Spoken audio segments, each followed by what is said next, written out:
Pelbagai liku dan halangan yang berlaku sepanjang menghadapi tahun ini kini sudah tiba penghujung bagi tahun ini melabuhkan tirainya. Ikuti beberapa peristiwa menggemparkan Malaysia sehingga rakyat rasa tak senang duduk sepanjang 2021.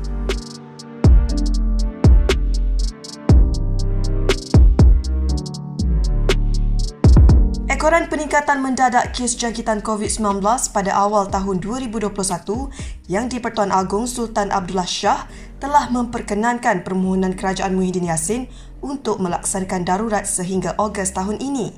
Pengisytiharan itu mendapat tentangan ramai termasuk bekas Perdana Menteri Dr. Mahathir Mohamad, Najib Razak dan Ketua Pembangkang Anwar Ibrahim.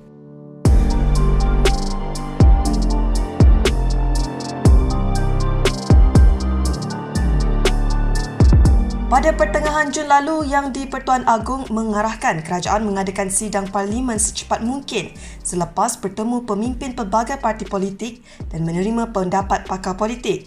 Kerajaan Persekutuan pada asalnya merancang untuk mengadakan sidang parlimen pada bulan September. Di bawah tekanan pelbagai pihak, bekas Perdana Menteri Muhyiddin Yassin bersetuju untuk mengadakan mesyuarat khas Dewan Rakyat selama 5 hari pada akhir Julai.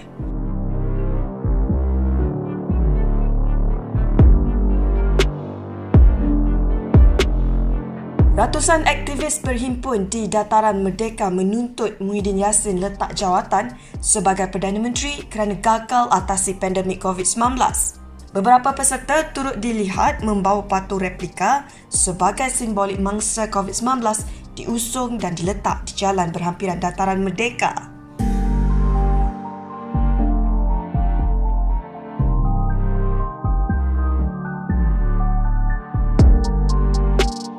Pada sidang khas Parlimen berlaku kekecohan apabila Menteri Undang-Undang Taqiyuddin Hassan mengumumkan Kerajaan Persekutuan telah membatalkan ordinan darurat pada 21 Julai. Pengumuman tersebut telah mengundang pelbagai reaksi daripada pelbagai pihak sehingga Muhyiddin Yassin terpaksa mengundurkan diri.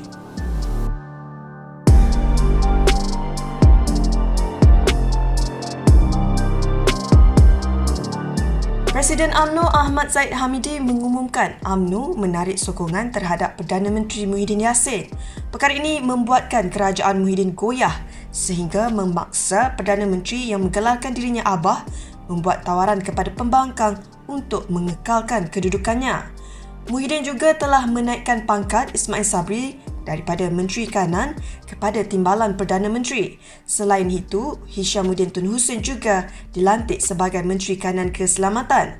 Walaupun pelbagai tawaran diberikan oleh Muhyiddin, namun dia terpaksa mengundur diri.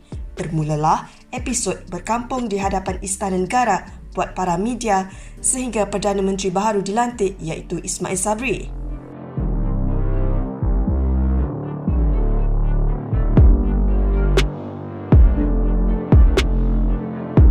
Kecewa dengan kerajaan, kumpulan doktor kontrak protes di seluruh negara bagi menuntut jaminan pekerjaan dan peluang kerjaya yang lebih baik.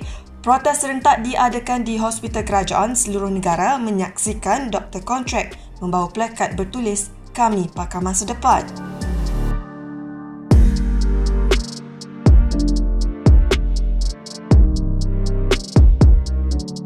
Kerajaan Persekutuan dan Pakatan Harapan PH telah menandatangani Memorandum Persefahaman MOU mengenai peralihan dan kestabilan politik pada 13 September 2021. MOU itu merakumi 6 perkara utama termasuk permekasaan pelan COVID-19, transformasi pentadbiran dan pembaharuan parlimen, kebebasan institusi kehakiman, Perjanjian Malaysia 1963 dan pembentukan jawatan kuasa pemandu.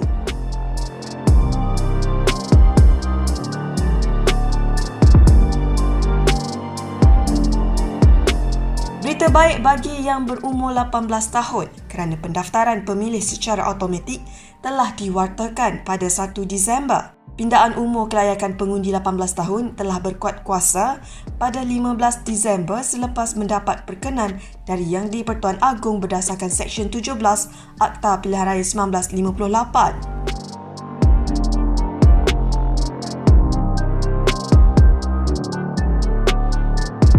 Menteri Besar Kedah mengumumkan negeri itu akan mengharamkan semua kedai nombor ekor daripada beroperasi.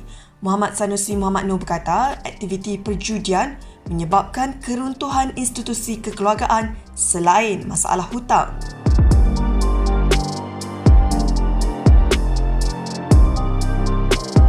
Pada 23 September, polis mengesahkan telah membuka satu kertas siasatan berhubung video dan mesej lucah yang tular dalam aplikasi Telegram didakwa melibatkan seorang pendakwah terkenal.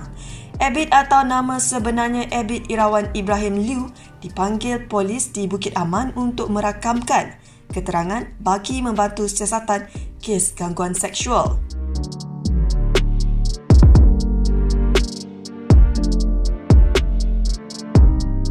Misteri kehilangan usahawan kosmetik Muhammad Sajjad Kamaruzaman atau Nur Sajjad terjawab selepas dia mengesahkan dirinya sudah berada di Australia.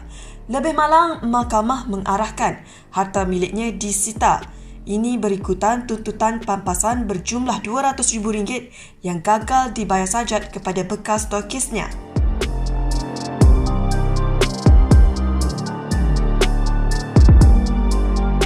Bekas Perdana Menteri Najib Razak kekal bersalah apabila Mahkamah Rayuan mengekalkan sabitan 7 kes salah guna kuasa, pecah amanah dan pengubahan wang haram yang melibatkan dana SRC International Sdn Bhd bernilai RM42 juta. Ahli Parlimen Pekan itu berhadapan hukuman penjara 12 tahun dan denda RM210 juta yang dijatuhkan oleh Hakim Mahkamah Tinggi Muhammad Nazlan Muhammad Ghazali.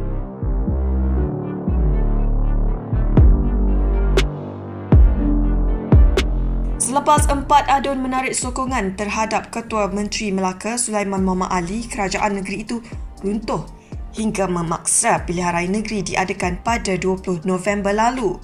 Bagaimanapun, BN kembali memerintah atas mandat rakyat apabila memiliki kemenangan besar iaitu 21 kerusi daripada 28 kerusi DUN. Pakatan Harapan pula memenangi 5 kerusi manakala Perikatan Nasional memperolehi hanya 2 kerusi.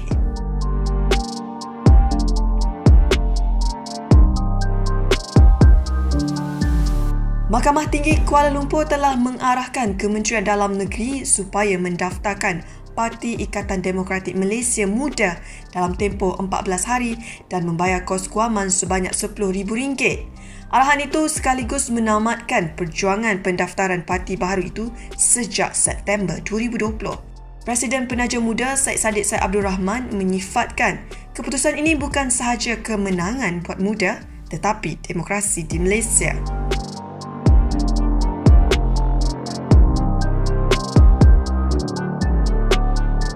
Berikutan hujan lebat yang tidak berhenti lebih 24 jam, beberapa kawasan terutama di Shah Alam dan Hulu Langat ditenggelami air hingga mengakibatkan beberapa kawasan lumpuh.